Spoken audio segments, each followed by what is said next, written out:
Hello, good morning बेटा। कैसे हैं आप लोग? तो आज अपनी लाइव क्लास होनी थी बट इंटरनेट की वजह से नहीं हो पाई। हाँ, बट चलो कोई नहीं, हम नहीं चाहते आज आपकी क्लास मिस हो। एंड आपका लास्ट टॉपिक जो चल रहा था बेटा जी वो था डीएनए फिंगरप्रिंटिंग, तो उसको हम खत्म करते हैं अपनी क्लास में आज। आपने कल क्या जाना डीएनए फिंगरप्रिंटिंग के बारे में? तो मैंने कुछ आपको ऐसी बातें की थी आपके साथ में कि हर एक इंडिविजुअल में कि हम अलग अलग हैं, हमारा फिनोटाइप अलग अलग है। सर तो हम क्यों अलग अलग है? तो हमने कहा डेफिनेटली हमारे डीएनए में कुछ ऐसी सीक्वेंस है जो यूनिक है, जो हमें दूसरों से अलग बनाती है। बट ह्यूमन जीनोम प्रोजेक्ट एक बात कहता है, और क्या बात कहता है कि 99.9% डीएनए की सीक्वेंस तो सब में सेम होती है। इसका सिर्फ इतना मतलब है कि मतलब 0.1% ऐसी सीक्वेंस है जो आप और हम में यूनिक है, जो हमें एक यूनिक आइडेंटिटी की देती है। तो अगर कोई आपसे हैप्लोइड सेल की बात करता है तो आप ये कहते हो हमारे जीनोम में सर 3 × 10⁻⁹ बेस पेयर है।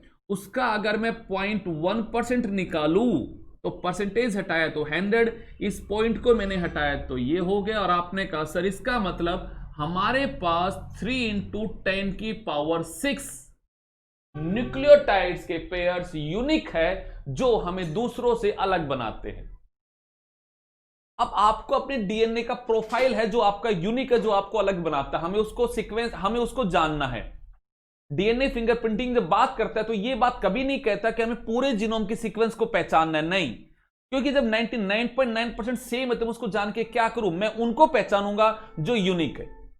अब पॉइंट आया स्नेहा गुड़िया यहां पे, सर हम उन यूनिक में किन को पहचानेंगे? तो मैंने उसको समझाने के लिए आपको एक टॉपिक समझा रहा था कि डीएनए में दो तरह की सीक्वेंस होती है। एक सीक्वेंस होती है यूनिक सीक्वेंस जो डीएनए में एक बार ही होती है, और एक डीएनए का नाम आपने कहा था रिपीटेटिव डीएनए सीक्वेंस, जो डीएनए में बार बार 100 to 1000 times bar bar repeat होती है। उनका नाम था बेटा जी यहां पे आपका रिपीटेटिव डीएनए सीक्वेंस। क्या वो सीक्वेंस फैली पड़ी है, एक के बाद एक नहीं है? तो आपने कहा था ऐसी सीक्वेंस कहलाएगी इंटरस्प्रेड। और अगर वो एक के बाद है तो आपने कहा था सर वो कहलाएंगे हमारे टेंडम रिपीट्स। मैंने फिर आपको एक वर्ड समझाया था सैटेलाइट डीएनए, जहां पे आपने बातें की थी बेटा जी वो डीएनए जो कि बल्क ऑफ डीएनए से आइसोलेट हो जाए on the basis of the density, उसको हम कहते हैं वो है हमारा बेटा जी यहां पे सैटेलाइट डीएनए। ये सब बातें आप लोगों ने जान ली थी। अब एक वर्ड को समझा रहे थे हम आपको यहां पे, एंड श्रुति जी ने उस पर थोड़ा सा कंफ्यूज हो रहे थे वो, मैं उसी वर्ड को एक बार और नए अंदाज में समझाता हूं। और वो वर्ड आपने जाना था डीएनए पॉलीमॉर्फिज्म। मैं इस वर्ड को फिर अपने टॉपिक के साथ कनेक्ट करेंगे। हम अपना क्या टॉपिक पढ़ना अपने को डीएनए फिंगरप्रिंटिंग में कैसे कनेक्ट होंगे, हम उसकी बात करेंगे।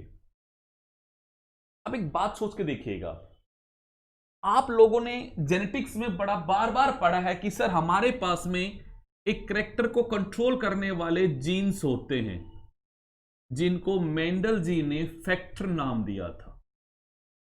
और उनको आपने कहा था सर वो दो तरह के होते, एक होता है डोमिनेंट और एक होता है रिसेसिव।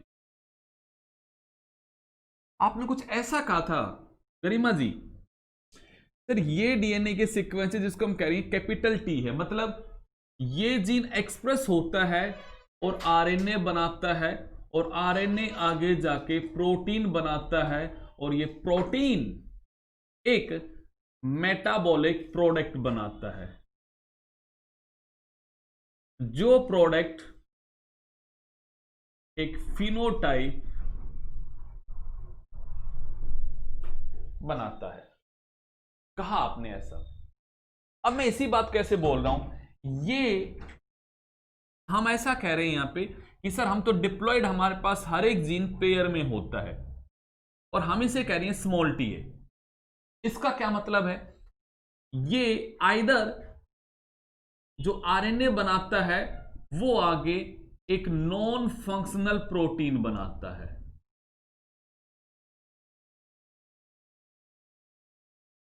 या सर ये एक ऐसा आरएनए बनाता है जो किसी प्रोटीन को बना ही नहीं पाता। अब अगर प्रोटीन नहीं बन रहा तो मतलब वो मेटाबॉलिक प्रोडक्ट अब्सेंट है, तो फिनोटाइप में वो चीज भी हमें अब्सेंट दिखाई देगी। तो आपने कहा था सर ये रिसेसिव है। अब एक वर्ड को समझो, आपने कहा था pair of gene are present at the same locus, at the same locus, at the same locus. और आपने कहा था पेयर ऑफ जीन क्या कहलाते हैं, यहां पे अलील कहलाते हैं। अब मेरे वर्ड को समझ कर देखो मैं क्या समझाने की कोशिश कर रहा हूं, जो कल मैंने डेफिनेशन बोली थी। किसी भी लोकस पे एक ह्यूमन पॉपुलेशन में वेरिएशन प्रेजेंट है विद एटलीस्ट 0.01 फ्रीक्वेंसी, तो वो कंडीशन जो आती है उसका नाम क्या होता है, वहां पे डीएनए पॉलीमॉर्फिज्म। पढ़ा ना हमने वर्ड, उसी वर्ड को हम कैसे कनेक्ट कर रहे हैं अपने आज के टॉपिक के साथ, जरा समझ के देखिएगा। आपने सर हमारा यहां पे टारगेट ये नहीं है कि हम पूरे के पूरे जीनोम को देखें, हमने आपसे कहा कि हमारा यहां पे टारगेट है रिपीटेटिव डीएनए की सीक्वेंस, हम उनको पहचानेंगे और वो सब में रिपीट हो रही है, बट उनमें प्रॉब्लम कहां आ रही है, तो उसको जरा समझिएगा। आपने कहा सर हमने एक वर्ड पढ़ा था सैटेलाइट डीएनए, और हम उस डीएनए को लेंथ के बेसिस पे, कंपोजिशन के बेसिस पे और unit of number of unit of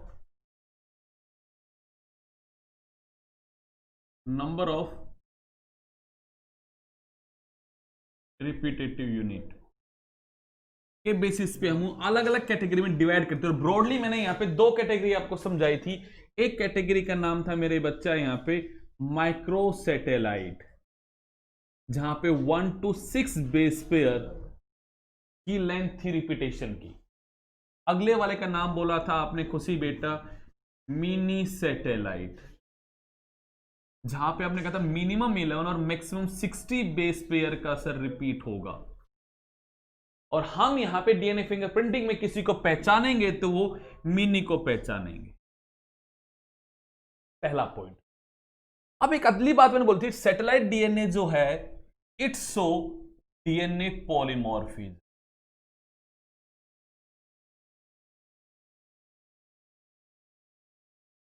और ये कैसा है बेटा जी,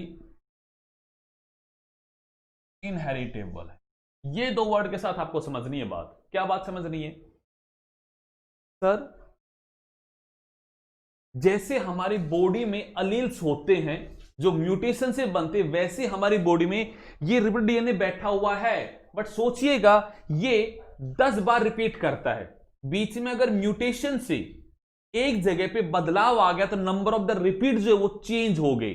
तो टेंडम रिपीट का मतलब था एडजेसेंट टू ईच अदर, और अगर बीच में एक बेस पर बदल गया ना रिपीटेशन में से, तो सर वो रिपीट का नंबर तो टूट जाएगा। तो लगातार रिपीट होते बीच में एक ऐसा गैप आ गया जहां पे वो रिपीट नहीं है, तो आपने कहा सर वहां पे जो नंबर ऑफ द रिपीटेशन वो पर्सन टू पर्सन वेरी करता है, और वो किसी लोकस पे जो बदलाव है ना जो ह्यूमन पॉपुलेशन में प्रेजेंट है विद एटलीस्ट 0.01 फ्रीक्वेंसी से, वहां पे मैंने वर्ड यूज किया था आपको डीएनए पॉलीमॉर्फिज्म। तो हमने एक वर्ड बोला था कि टेंडम रिपीट जो होते हैं ये पर्सन टू पर्सन वेरी करते हैं। तो मिनी सैटेलाइट के अंदर हम एक नया वर्ड लेके आ रहे हैं, और वर्ड क्या लेके आ रहे हैं बेटा जी, VNTR। अब कोई पूछे आपसे VNTR क्या है तो आप जवाब दे सकते हो, VNTR का मतलब है variable number of tandem repeats. कि जो टेंडम रिपीट्स है उनका number person to person vary करता है। हर एक पर्सन में एक VNTR अलग अलग होते हैं, मतलब टेंडम रिपीट जो होते हैं वो एग्जैक्टली सेम नहीं होती। अब मैं ये भी नहीं कहता कि बिल्कुल अलग होते हैं, मैं ये कहना चाह रहा हूं यहां पे कि हमारे पास 23 पेयर क्रोमोसोम है,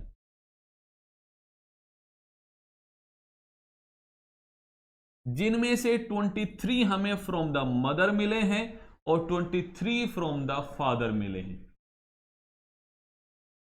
and you all know very well कि सर जब ये आते हैं तो सर गैमीट के थ्रू आते हैं, और गैमीट जब बनते तो सर उस टाइम पे वेरिएशन आता है, उस टाइम पे क्रॉसिंग ओवर होता है। तो मैं कहूंगा क्रॉसिंग ओवर हो रहा है तो सेगमेंट इधर से उधर एक्सचेंज हो रही है, तो मतलब इवन एक ही पेरेंट्स की जो दो संतान है उनके अंदर भी इनका नंबर सेम नहीं हो सकता।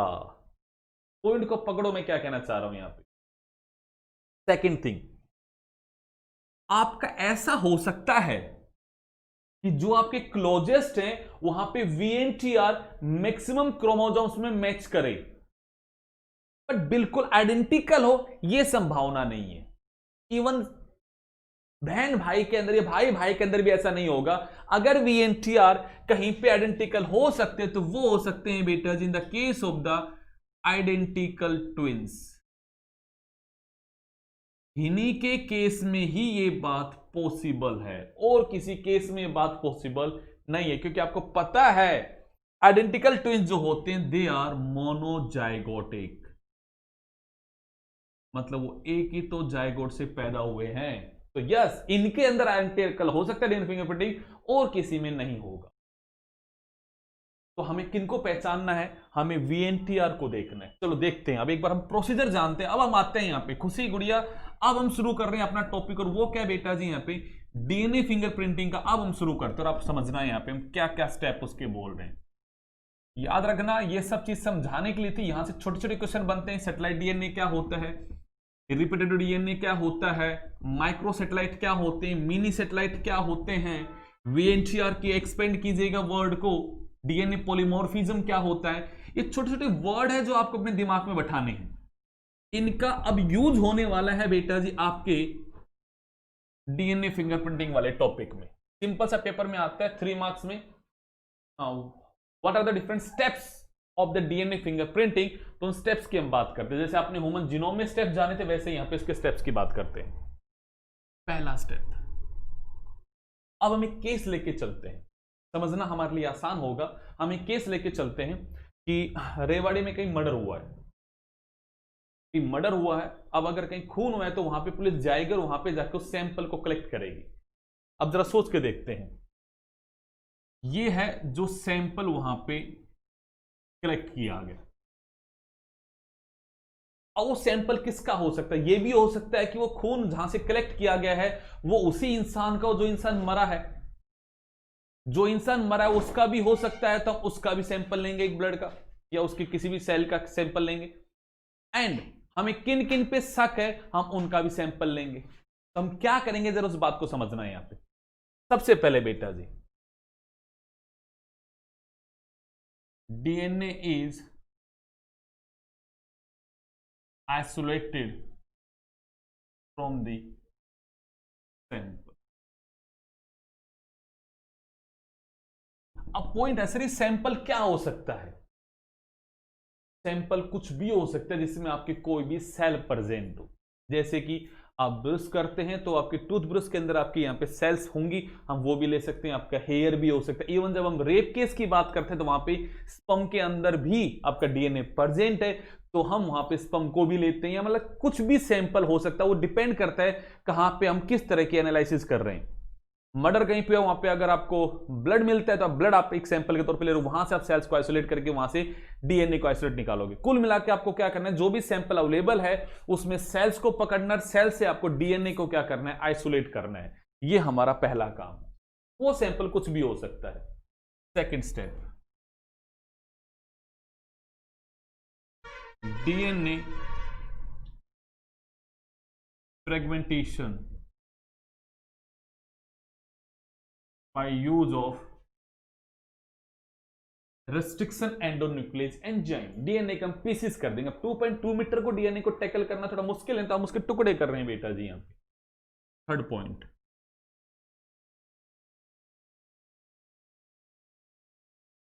DNA fragments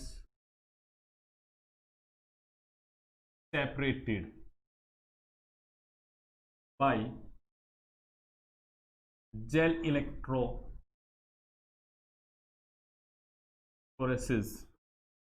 method. अब ये आपको पता है सारी का बेटा कि जेल इलेक्ट्रोफोरेसिस क्या होता है, आरई एंजाइम क्या होता है, या बायोटेक में पढ़ चुके, इसलिए इस टॉपिक को मैं उसके बाद पढ़ा रहा हूं कि आपने आरई का यूज करके डीएनए को कट कर लिया, आपने इससे उसके डीएनए के फ्रेगमेंट्स को सेपरेट कर लिया। ठीक है, सेपरेट कर लिया। अब क्या करें, अब हमारा डीएनए डबल स्ट्रैंड का है। हमारे डीएनए यहां पे डबल स्ट्रैंड का, हम उसे पहले सिंगल स्ट्रैंड में कन्वर्ट करेंगे और हम डीएनए की फ्रेगमेंट्स को ट्रांसफर करेंगे एक दूसरी मेम्ब्रेन पे, नायलॉन की मेम्ब्रेन पे हम उसे ट्रांसफर करेंगे। तो हमने क्या किया, DNA is treated with alkaline solution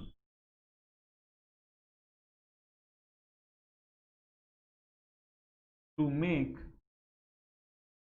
double strand DNA, single stranded DNA and single stranded DNA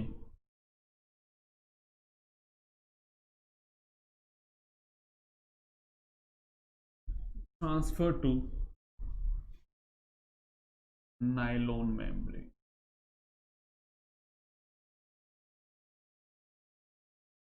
हम उसे ट्रांसफर करते हैं नायलॉन की मेम्ब्रेन। अब जरा सोच के देखिएगा, आपकी नायलॉन की मेम्ब्रेन के ऊपर डीएनए की फ्रेगमेंट्स हैं बेटा, और ये फ्रेगमेंट्स जो हैं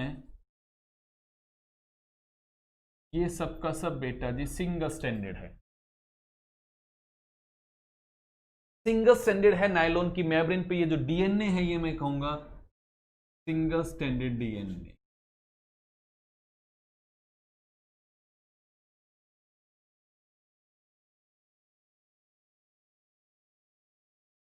अब हम एक बात करते हैं, हमें पता है कि सर ये रिपीटेटिव डीएनए के सीक्वेंस है, हम ह्यूमन जीनोम को पढ़ रहे हैं तो हमने बातें की कि यहां पे हमें रिपीटेटिव डीएनए के सीक्वेंस की बातें पता है कि सर ये डीएनए की सीक्वेंस ऐसी हैं जो बार बार रिपीट होती है, जो बार बार रिपीट होती है, और उसका number person to person vary करता है। हमने उन मिनी सैटेलाइट के लिए बनाया बेटा जी प्रोब। तो मैं कहूंगा अगले स्टेप में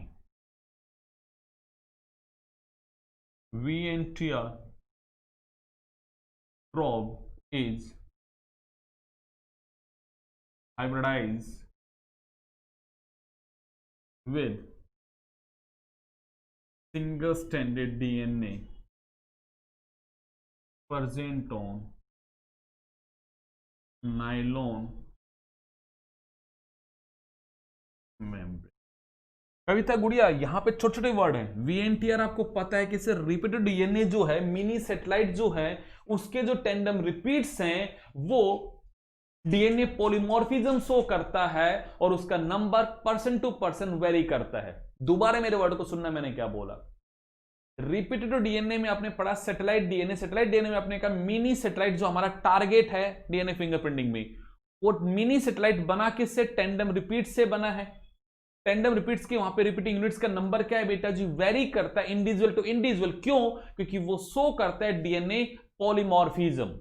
आपने ह्यूमन जीनोम में पढ़ा है एसएनपी कि सर अगर एक न्यूक्लियोटाइड भी बदल गया तो रिपीट बदल जाएगा, ऐसे पॉलीमॉर्फिज्म को बोलते हैं एसएनपी, सिंगल न्यूक्लियोटाइड पॉलीमॉर्फिज्म। और हमारे डीएनए में 1.4 मिलियन एसएनपी बैठे हुए हैं, मतलब हमारे डीएनए हाईली डीएनए पॉलीमॉर्फिज्म को शो करता है। तो मैंने वही बात बोली कि यहां पे टेंडम रिपीट्स का नंबर भी पर्सन टू पर्सन वेरी करता है। मैंने ये नहीं कहना कि VNTR की सीक्वेंस अलग है, VNTR वैसा ही है, मतलब वो जो रिपीटेड डीएनए की सीक्वेंस है वो तो वही है। सपोज करो कुछ भी सीक्वेंस है ATGC RC जो भी, मतलब RC तो क्या बोल गया मैं, ऐसी सीक्वेंस है कोई ATCA ATCA CA, ये कोई सीक्वेंस है, या और बना देते हैं इसको GCAT, ये कोई डीएनए की सीक्वेंस है जो बार बार रिपीट करती है। सीक्वेंस यही है जो आप और हम में प्रेजेंट है, but due to the mutation, समझ के देखिएगा, इसका कोई एक बेस पेयर बीच में चेंज हो गया और यहां पे म्यूटेशन से G आ गया।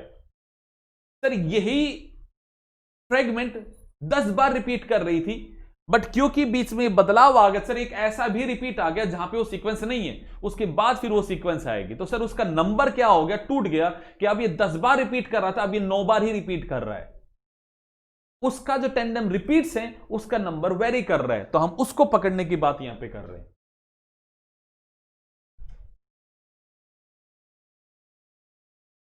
तो आपने क्या किया, आपने उस VNTR सीक्वेंस के लिए प्रोब को बनाया। अब प्रोब क्या होता है, आपने पढ़ा है प्रोब बायोटेक के अंदर, सिंगल स्टैंडर्ड डीएनए और आरएनए, यहां डीएनए की बात हो रही, single standard DNA that is labelled with the radio active molecules. हम कोई भी जब ऐसा सिंगल स्ट्रैंड डीएनए आरएनए बनाए जिसको हमने लेबल्ड कर रखा है बेटा जी रेडियो एक्टिव मॉलिक्यूल से, ऐसा सिंगल स्ट्रैंड डीएनए या आरएनए क्या कहलाता है बेटा जी? आपका प्रोब कहलाता है, जो आर्टिफिशियली लैब में बनाया जाता है।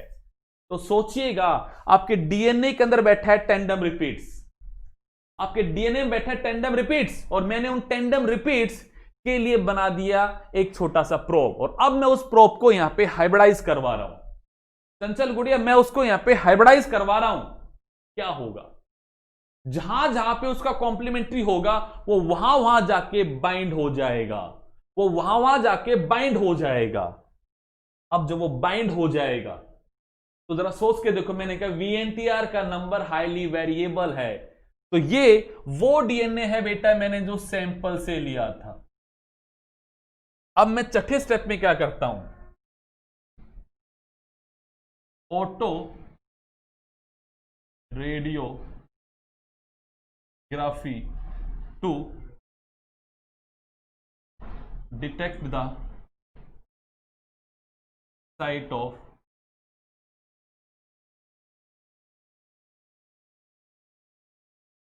हाइब्रिडाइजेशन।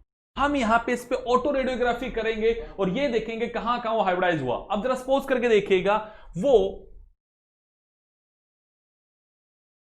यहां पे हाइब्रिडाइज हो गया, दीपेश गुड़े यहां पे हाइब्रिडाइज हो गया, यहां पे हाइब्रिडाइज हो गया, यहां पे हाइब्रिडाइज हो गया, यहां पे हाइब्रिडाइज हो गया। ये वो जगह हाइब्रिडाइज हो गया। ये मैंने स्टेप किए सैंपल के डीएनए पे, और मेरे पास ये एक ऑटो रेडियोग्राफी की बात आ गई है। अब यही सेम प्रोसीजर मैं रिपीट करूंगा जिन जिन लोगों पे मुझे डाउट है। जैसे सपोज कीजिएगा मुझे यहां पे कोई कल्प्रिट दिखता है, मुझे किसी पे शक है, ए नाम के इंसान पर, बी नाम के इंसान पे मुझे शक है, मैं उनका भी डीएनए का सैंपल लूंगा और सेम स्टेप बेटा जी कैरिड आउट करवाऊंगा। अब जरा सोच के देखो भाई, ये आपने 6 स्टेप किए, तो अब आपके पास में ऐसी जो फिल्म है वो एक नहीं, आपके पास 3 है। अब अगर सोचिएगा उनमें से ही किसी ने वो मर्डर किया होगा और उसका ही वो सैंपल वहां गिरा हुआ होगा, तो उनके वीएनटीआर तो बेटा आइडेंटिकल होंगे ना। इंसान अपने डीएनए को तो नहीं बदल सकता ना, और अगर वो डीएनए को नहीं बदल सकता तो इसका क्या मतलब है बेटा जी? जिनके वीएनटीआर मैच कर जाएंगे वो इंसान क्या कहलाएगा? यहां पे आपका कल्प्रिट कहलाएगा। अब आपके घर पे एनसीईआरटी बुक है, आप उसको किस तरह समझ के देखिएगा। मैं दिखाता हूं आपको बेटा जी कि जैसे सपोज कीजिएगा ये हमारा बेटा जी यहां पे है, हमने यहां पे दिखा रखा है कि भाई ये हमें डीएनए मिला फ्रॉम द क्राइम सीन। यहां दिखाया गया श्रुति कि हमें डीएनए मिला फ्रॉम द क्राइम सीन, और हमने उसका ये पूरे के पूरे जो 6 स्टेप थे हमने कैरिड आउट किए, और हमने उसके टेंडम रिपीट्स को यहां पे ऐसे आइडेंटिफाई किया, और मैंने यहां बना दिया कि ये जो इंसान है हमारा जिसको हम सी नाम दे रहे हैं, उसके ये वीएनटीआर के हमने लोकेशन को फाइंड आउट कर लिया। ठीक बात है। अब सपोज कीजिएगा कोई 2 इंसान इंडिविजुअल ए और इंडिविजुअल बी है जिन पे मुझे डाउट है, मैंने वही 6 स्टेप इन दोनों के ऊपर कैरिड आउट करवाए, और फिर तीनों को मैंने कंपेयर करके देखा, तो क्या देखा जरा देखिएगा। आपने कहा सर ए वाले की यहां पे कोई भी रिपीटेशन नहीं है, बट बी वाले में प्रेजेंट है। यहां पे ए वाले के अंदर है बट इस वाले के अंदर यहां कहीं नहीं है। यहां सी वाले का बिल्कुल मैच कर रहा है बी वाले के साथ में। अब देखो एक और बात को, सी वाले में यहां और ये ए वाले में भी और बी वाले में भी है। मैंने कहा ना ऐसा नहीं होता कि बिल्कुल वेरी करे, कहीं पे मैच कर भी सकता है, बट बिल्कुल डिट्टो आइडेंटिकल तो किन्हीं 2 लोगों का नहीं हो सकता है। तो आपने उसके बाद कहा अक्सर ऐसे ये वाले जगह यहां पे तीनों का मैच कर रहा है, ये फिर है इसका यहां मैच कर रहा है। पॉइंट को समझ के देखो, सी वाले का एग्जैक्टली मैच कर रहा है बी वाले के साथ। इसका मतलब ये जो सैंपल लिया गया ये किसका है? बी वाले का। इससे प्रूव होता है कि बी यहां पे कल्प्रिट है, बी यहां गुनहगार है, और ए वाला निर्दोष है। हमने सैंपल डीएनए के साथ जो स्टेप किए डीएनए फिंगरप्रिंटिंग की, वही हमने सेम की ए और बी इंडिविजुअल पर, हमने पता लगाया वो किसका डीएनए था। तो आपको सिंपल सी बात है, क्राइम जगह है। मैं ऐसे ही अगर एग्जांपल आपकी क्लास से उठाऊं कि कुछ भी अगर है हम डीएनए फिंगरप्रिंटिंग को मैच करते हैं, तो मैं पॉइंट सिर्फ ये कह रहा हूं क्राइम सीन से आप डीएनए सैंपल लो, जिसका मर्डर हुआ उसका डीएनए लो, पता लगे कहीं उन्हीं का तो नहीं पड़ा हुआ डीएनए यहां पे, उसको लिया। फिर जिन जिन लोगों पे डाउट है उनका डीएनए सैंपल लिया, और उनके डीएनए के सैंपल को सबके साथ में यही 6 स्टेप कैरिड आउट करवाए आपने। अब जिस इंसान का जिनका आपने सैंपल लिया, जो आपके जिन पे आपको डाउट है, जिसका डीएनए उस सैंपल डीएनए के साथ एग्जैक्टली मैच कर जाएगा, वही आपका यहां गुनहगार है। अब चंचल, हमारे बोर्ड में क्वेश्चन कई बार घूम के आता है। घूम के क्या आता है, थोड़ा सा बस कॉमन सेंस है कि एक एरोप्लेन जा रहा था और उसका क्रैश हो गया, और वहां पे वो इस तरह से क्रैश हुआ कि हम किसी भी इंसान को आइडेंटिफाई नहीं कर पा रहे हैं। कोई ट्रेन जा रही थी, ट्रेन का एक्सीडेंट हो गया और वहां पे इंसानों को पहचानना पॉसिबल नहीं है। तो लोग किस मेथड से अपने रिलेटिव्स को पहचान पाएंगे? अब प्लेन क्रैश में लोग मर गए, उनको शकल से पहचानना पॉसिबल नहीं है, तो आप उसे कैसे पहचानेंगे? तो अब पहचानने का एक ही तरीका, वो तरीका क्या है बेटा जी? DNA fingerprinting. अब एक और बात आती है, सर इस डीएनए फिंगरप्रिंटिंग के आगे भविष्य में क्या क्या यूज हो सकते हो? तो आप कह सकते हो जो भी मर्डर होता है, या मैं कहूंगा पेरेंटल कौन है, उसके उन चीजों को पता लगाने के लिए बेटा जी हम यहां पे इस प्रोसेस का यूज करते हैं। आज हमारी फॉरेंसिक साइंस में डीएनए फिंगरप्रिंटिंग का यूज होता है किसी भी क्रिमिनल को आइडेंटिफाई करने के लिए, या फिर किसी पेरेंटल आइडेंटिफिकेशन के लिए हम बेटा जिस मेथड का यहां पे यूज करते हैं।